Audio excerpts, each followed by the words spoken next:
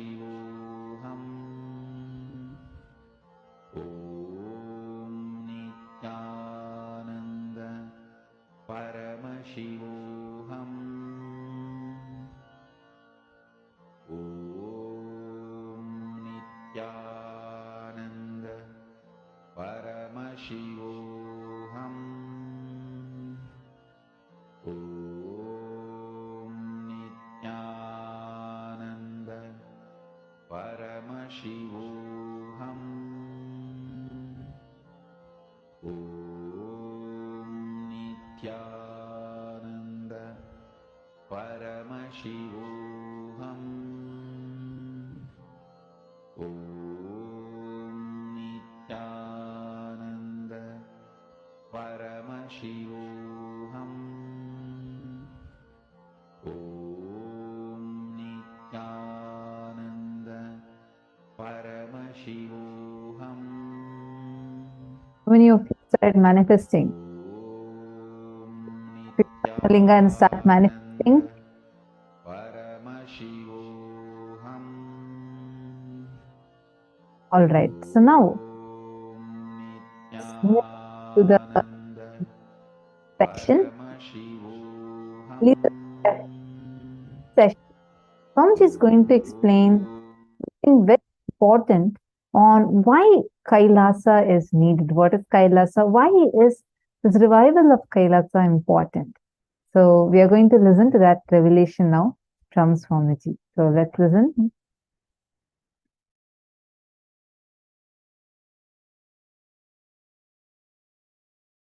Paramashiva's message.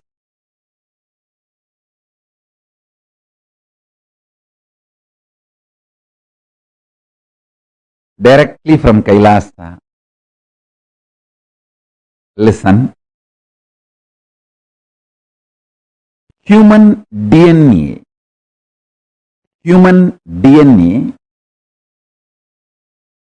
has riped, grown. Now it is capable of creating a wormhole to receive the different reality and existence of the higher superconscious dimensions of the universe, like a portal. Receive the knowledge, powers and superconsciousness itself from the higher dimension and radiate it, manifest it. Work happened through this body is developing a powerful spiritual tool, mechanism, software, whatever word you want to use. I will use the word organism. That's the best word. A spiritual organism is developed. So the initiation can happen to all of you who are ready to receive. So now I am ready with the organism, spiritual organism, spiritual software, spiritual mechanism through which your DNA can open and create a wormhole, receive the knowledge, powers and superconsciousness of higher reality, Kailasa, what I call Kailasa, Paramashiva. You can now receive it and manifest it, radiate it in your life. Now I am ready with this whole mechanism. the whole organism. This is the work. It was happening through this body. Understand? Now, this is the greatest gift for the humanity. It is ready. In a very simple, easy, user-friendly way. Now, this is going to be shared with you all by the grace of Ganapati, Paramashiva, Parashakti, and all the beings of Kailasa. Mahā KAILASA is manifesting here. The whole organism has happened in such a way, just by initiation, the human DNA can open up, create a wormhole, and receive the state of Paramashiva, space of Paramashiva, powers of Paramashiva, being of Paramashiva, super consciousness of Paramashiva, and manifest Kailasa in every one of you, in every one of us. Listen, your DNA will become literally now portal for the other plane, higher dimension.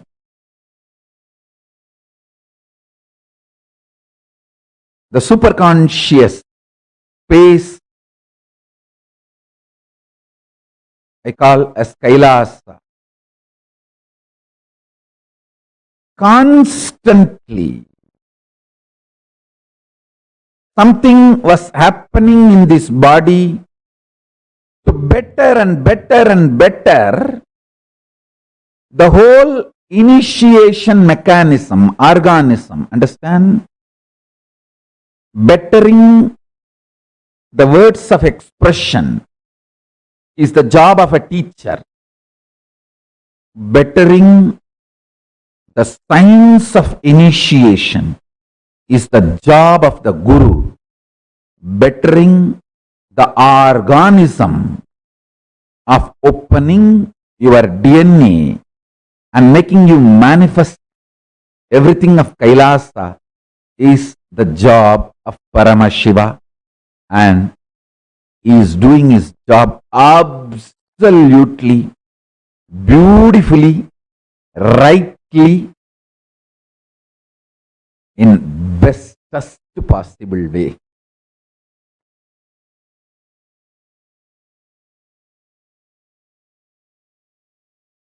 Paramashiva's message directly from Sri Kailasa.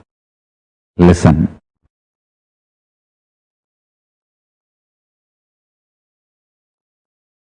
The fundamental cognitions are the principles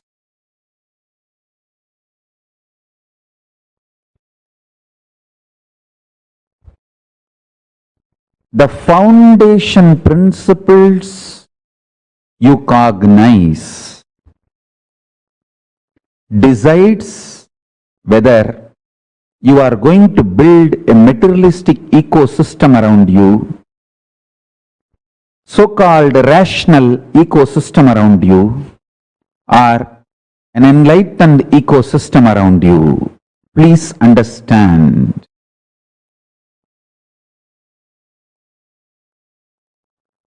All the so-called conclusions of the science and rationality is not rationally rational or scientifically scientific. All the cognitions, politicians, social leaders trying to infuse into you are not absolute truth are absolute right. Understand? Neither the cognitions are absolute truth, nor they are rationally rational or scientifically scientific. But unfortunately, the cognitions you cognize decides the quality of life you are going to have. Understand? The ultimate Tyagi, Paramashiva, reveals all the truths as it is.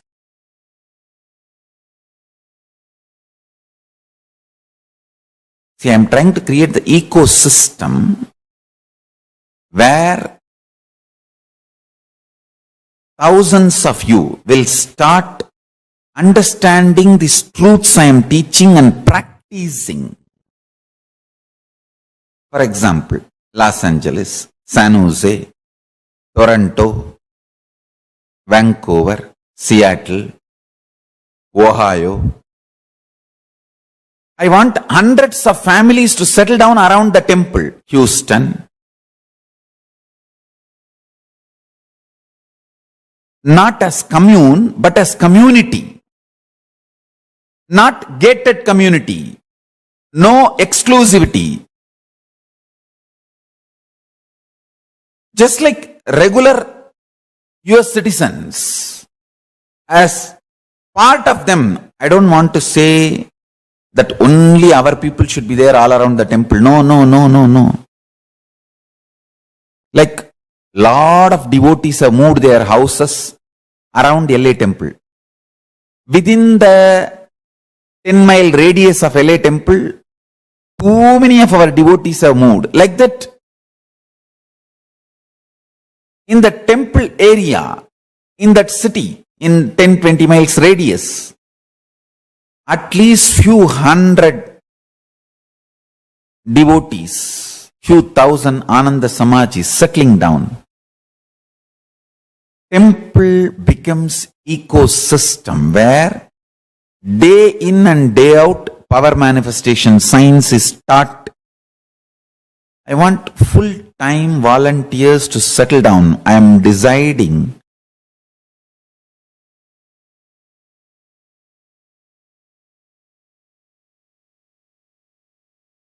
want to give this spiritual instruction. Take this as a spiritual guidance and instruction. All the temples all over the world start having all the devotees, disciples settling down around the temple, not as commune. Be very clear. I don't want to say only our devotees should be like a buy the land, build the home. No. Temple will be there. In that city, all of you settle down. Take this one thing as a fundamental. Every day come to temple, attend the satsang. Coming to temple once and attending the satsang should be the lifestyle. Settle down in that distance. Understand? Attending satsang from your home is different. Coming to the local temple and attending the satsang is 1,000 times greater. Because whatever is said and done, the energy radiated by deities, the linga. See, in your home, only Guru will be there. If you come to temple, Guru, Linga, Sangha, all three will be there. So nothing like having Guru, Linga, Sangha. All the three. So temple awakens a kind of a powerfulness and intensity and depth.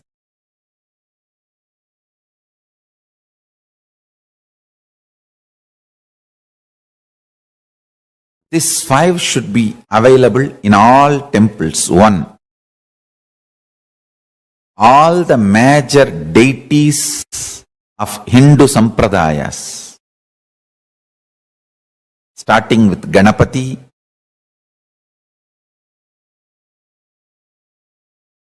Shiva, Devi, Subramanya, Vishnu, Navagrahas, and each god's different incarnations, like a Vishnu. You should have at least Rama and Krishna. The pantheon of Hindu deities. Understand? And I am making this very clear. All my temple, the deities should be worshipped, maintained by devotees. Understand? You touching the deity, maintaining, cooking food, offering Naivedyam, doing Abhishekam, something happens to you inside. Paramashiva starts manifesting inside you. I am not saying our ancient tradition of having the priests and running the temple is wrong. No. I am absolutely for it.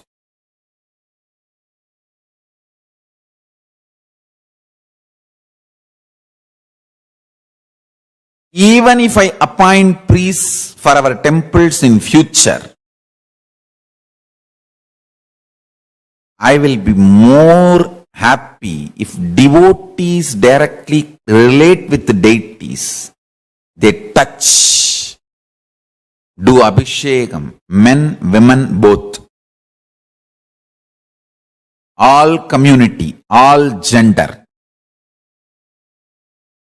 Our temples do not discriminate based on gender, race, community, caste. No. It is just qualification. Anyone can come and do abhishekam, touch the deity. If you are initiated, that's all we ask. Take initiation, maintain vegetarian lifestyle.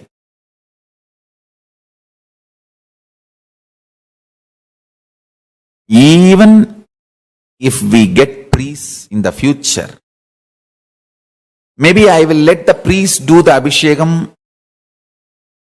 one column, one time puja, and open the another one column puja for devotees and disciples. That is my vision, I tell you. When you touch the deities and do puja, abhishekam, alankaram, maintain, Paramashiva grows inside you. He manifests more and more inside you. The Guru Linga Sangha starts happening inside you.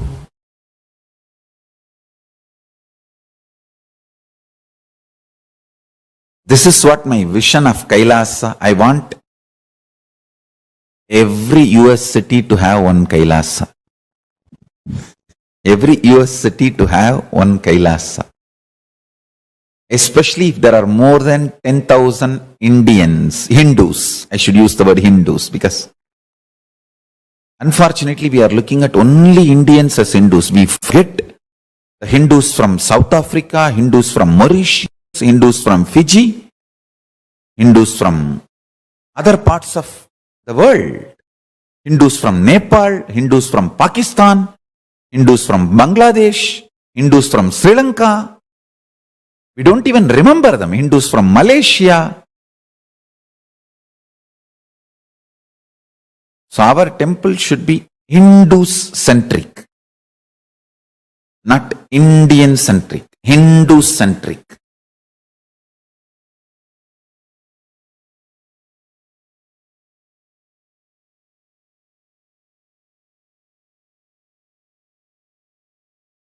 Anyone who is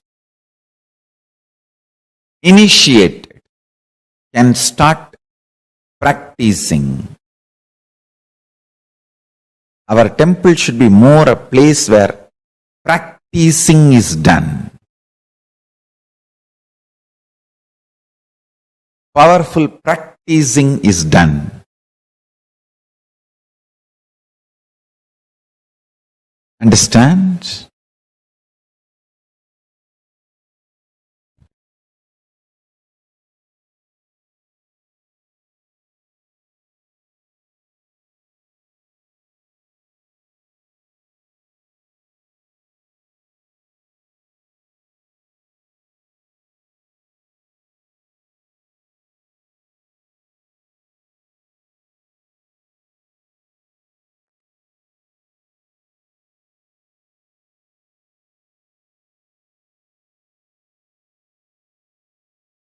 Large number of people should be benefited by the power manifestation science.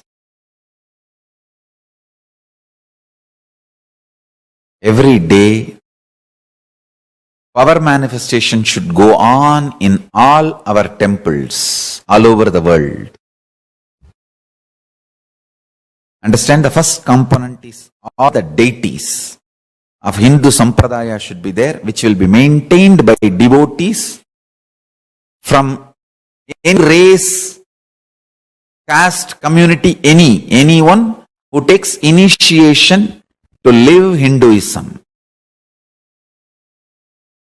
can touch and worship the deities, maintain the deities, involve in the deities.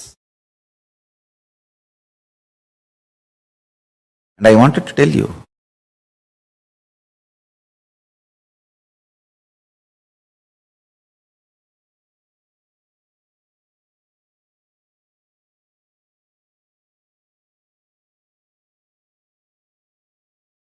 especially the deities we make are given birth properly as per Agama. So they become Archavatara. We are masters in this field.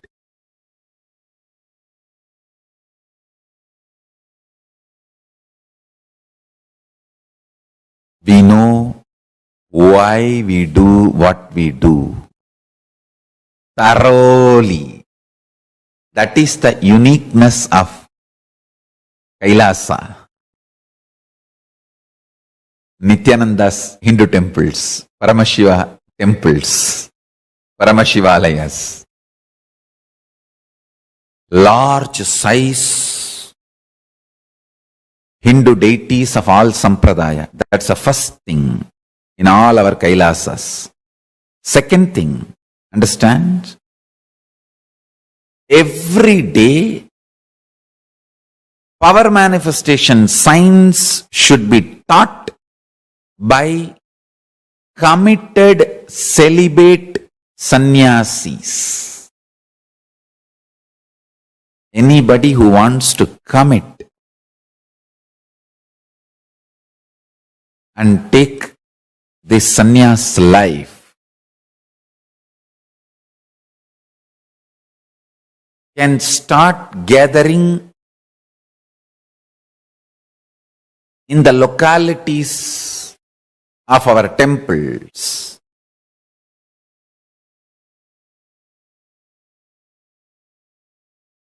And start staying, start practicing. We will call them as apat sannyasis or even krama brahmacharis. It is like a under training. They take it up, they commit, they can be there as long as they want to continue in that path. Understand? I am announcing some of the new most important spiritual policies.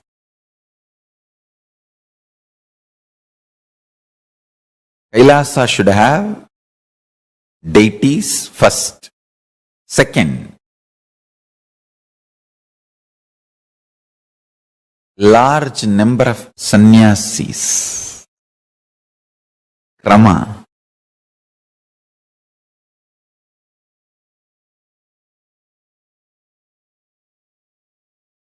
Krama brahmacharis who want to take up this lifestyle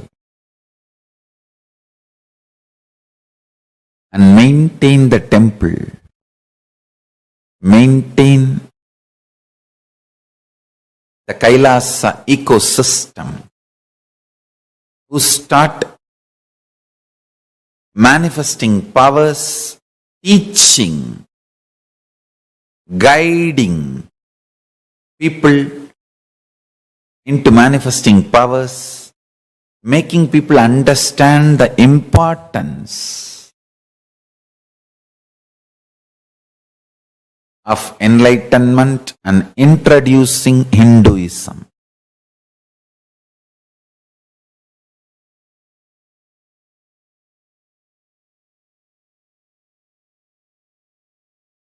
Understands? The whole ecosystem necessary for this. We should start focusing and manifesting it in every city where at least 10,000 Hindus are living. And a large library. Still Hinduism is in books. It has not yet come to the digital world. Still Hinduism is living in books, especially in home libraries. Still we have not left the habit of reading books and learning Hinduism. So, as long as that reading books and learning Hinduism is there for Hindus, we should keep a huge library. Digitizing we will continue to do, but the huge library, physical library, is required.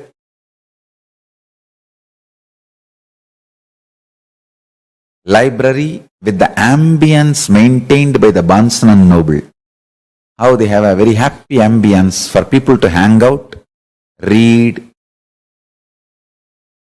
You can sip a cup of coffee and hang out with your friends. That kind of an ambience, library. And if possible, a large Goshala and Annalaya. Actually, all of them are interconnected. Temple, Adinam, where the sannyasis start living and teaching, growing together, and Goshala and Annalaya, where the organically cows are maintained, food is grown and shared freely. Never in our temples food can be sold. No. It should be absolute free. Large level of Goshala and Annalaya.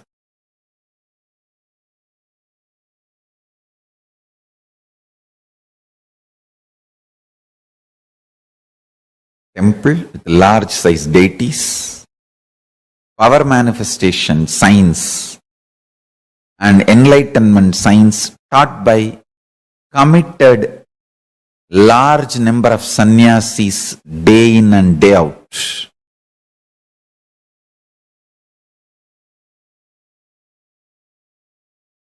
A large size Goshala and Annalaya. Large size library with ambience similar to Bonson and Noble.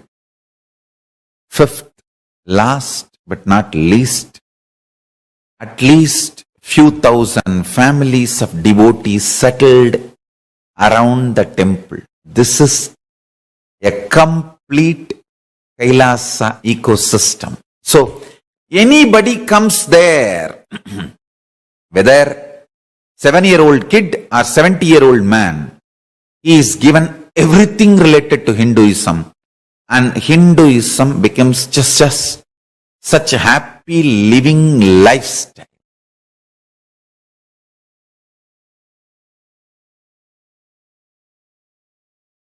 It's literally like I am reproducing whatever I was visualizing and manifesting in multiple places of our Sangha.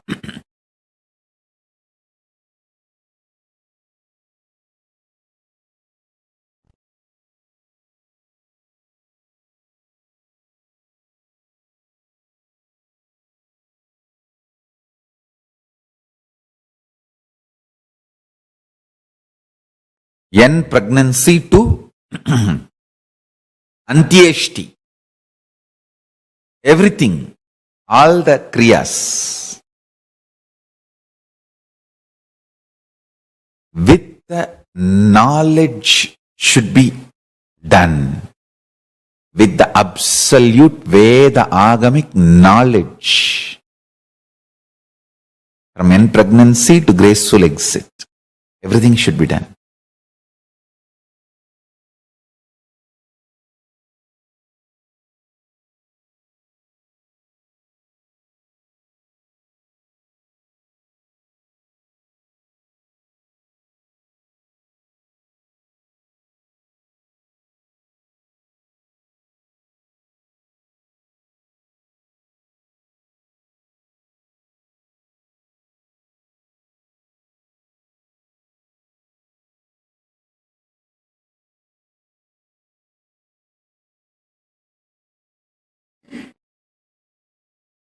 These ecosystems all over the world will keep this whole enlightenment science alive.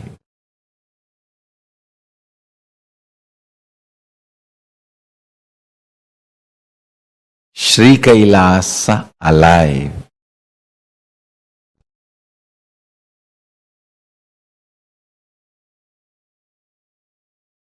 Everywhere, the local temples, ashrams, adhinams, universities, goshalas should start expanding and start adopting the best practices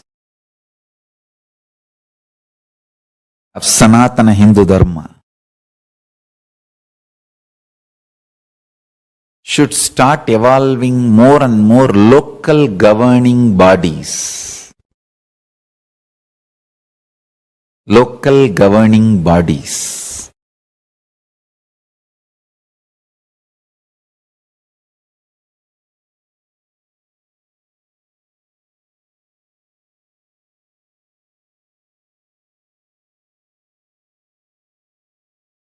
Understand, end of the day, life is all about making the world better place.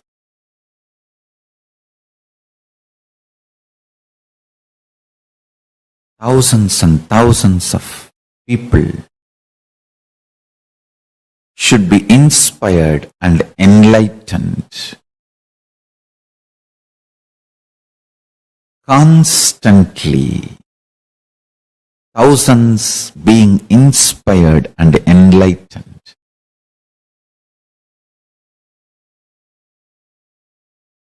Helping, evolving, living, guiding, radiating the state, space, powers, superconsciousness of Paramashiva.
Yes. Swamiji revealed one of the most beautiful, important truths for all of us to understand.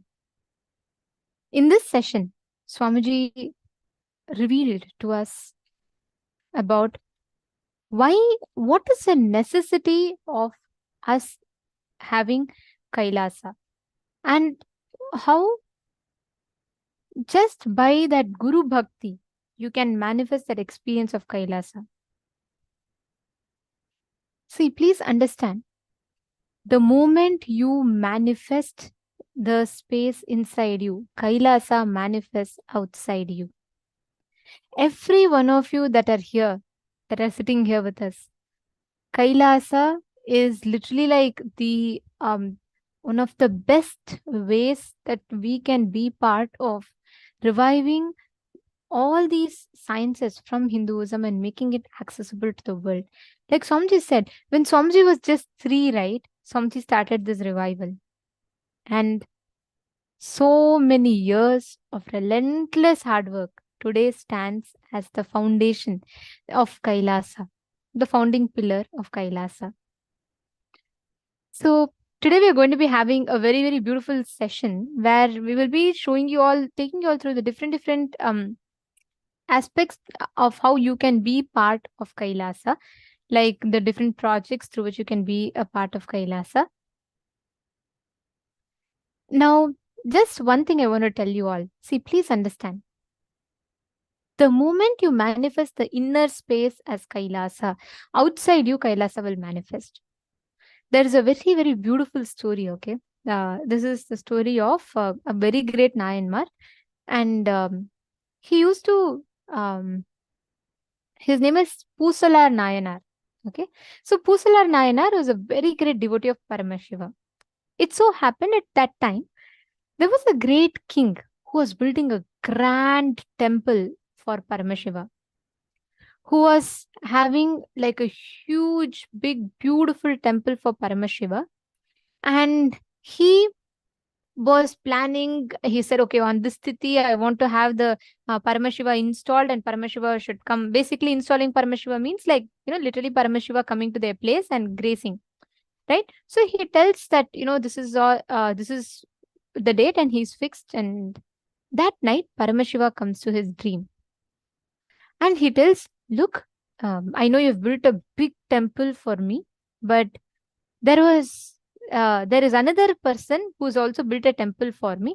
So I have to go to his temple opening. So can you postpone your temple opening date? This king is shocked. He is saying, what? How is this possible? Who is building a greater temple than me in this kingdom? Only I know that I am building. Who else is building temple apart from me? So he is surprised. And then Paramashiva says, no, he's not building in your kingdom. He's building in my kingdom. The king still does not understand. Then Paramashiva says, okay, all right. Tomorrow go and meet. There's a great devotee of mine called Pusalar Nayanar. Go meet him. You will see the grand temple he's building for me. This king is visualizing how big the temple might be. Paramashiva himself is coming and telling that, he's building the temple for me. He's so curious to see. He's visualizing it will be like so big, it'll be so vast, and it'll be huge. And he's like, how have I never heard about this? He's trying to find out from others. Have you ever heard? Nobody has ever heard about this temple. But Paramashiva tells him in his dream. Then he's like, oh God, how is this possible? Then the next day morning, the king, along with his whole paraphernalia, he goes to meet Pusalar Nayanar. He says, come on, take all the best things that we have. Take everything, whatever we have. And let us go and let us offer to Paramashiva. I'm very eager to see this temple. So he takes his whole paraphernalia, and tens and thousands of people go in search of Pusalar Nayanar. And they find in a small gully, in a small house, outside his house, Pusalar Nayanar is sitting and meditating. And the king is shocked. He says, this exact location Paramashiva told that there is temple, but there is no temple here. It's just a hut. Where is the big temple? Where is all the paraphernalia that I got for? Paramashiva told he himself is coming for this inauguration of the temple. He's so shocked. He asks Pusalar Nayanar. So beautifully Pusalar Nayanar tells the only thing he does every morning, he will get up, shower, finish all his Acharya Anushtana, he finishes all the puja, everything, and he comes and sits down. He will close his eyes and he will visualize that, he'll visualize the temple. He will visualize it so detailedly, like every carving of the temple pillar, the way the pathway should be, everything he'll visualize to such detail in his inner space. In his inner space, the Chidambara, he would have built a temple. And Pusala Nayanar says, I have a huge temple, it's in my Chidambara. Then the king says, what? In your Chidambara? And Paramashiva is saying he's going to come and attend the inauguration in your temple. He says, yes. And the next moment, a beautiful miracle happens. He visualizes, and Paramashiva just pulls out the visualization from him and 3D prints the temple as reality. Today, that temple is what stands as Ekambareshwara temple in Kanchipuram. Understand? To this day, no scientist has been able to find a single human-made carving in that temple. There is no marks. There is no marks of hammer, chisel, nothing. Scientists are not able to find that type of a stone. They are not able to find any carving which is human-made in that. Of course, it is not human-made. It directly came from the inner space of Pusala or Nayanar and got 3D printed as reality. That is why Swamiji tells, when you manifest Kailasa inside you, you manifest Kailasa outside you. When you create Kailasa inside, you create Kailasa outside. That is a simple reality in life, that's all. The moment you create that inner space inside of you powerfully, same thing happens outside. That is why Swamiji is saying, even if there are 10,000 power manifesting sannyasis, we will immediately manifest the whole Kailasa as a reality. It will just simply happen. There will be no wars, no conflicts. The whole world will be living in the space of Kailasa of Paramashiva. The power of your inner space is such. What you visualize, what you create as reality inside you, you will manifest that only as reality outside of you. You're all understanding? This is a very, very beautiful story. My Jennifer Poirer is saying, you wish to manifest a temple in France or Switzerland. Surely it will happen, Ma, if you just create that space inside you. See, Swamiji said, right, the 5 pillars of every Kailasa around the world. If we see, Swamiji has given the vision. If we just sit in that space inside, you will manifest that reality outside. Ma, this Ma Sonera was asking which temple. This is a very famous temple, Ma, Kanchipuram temple. Just Google about it. It's one of the most beautiful temples of Paramashiva, which is 3D printed temple from Pusala Nayanar's inner space. See, that is why power manifestation is important. Understand, the moment you are sitting in that with the inner space inside of you, consciously training you to visualize and manifest something, you are manifesting that as reality. That is why power manifestation. Actually, all of you sit now, visualize in your inner space as if you are manifesting and making your Atmalinga stand. Visualize in your inner space. You will see clearly how that exact same thing will manifest outside. You will simply be able to manifest the deity standing on your palm, the Atmalinga standing on your palm. Just sit now. See, the same way I told you all the story, right? How Pusala Nayanar did it. The exact same technique you can use right now and manifest this power. Sit now. Connect to Swamiji. First, consciously visualize inside of you. Visualize as if the whole thing you're able to move. Make the Atmalinga stand.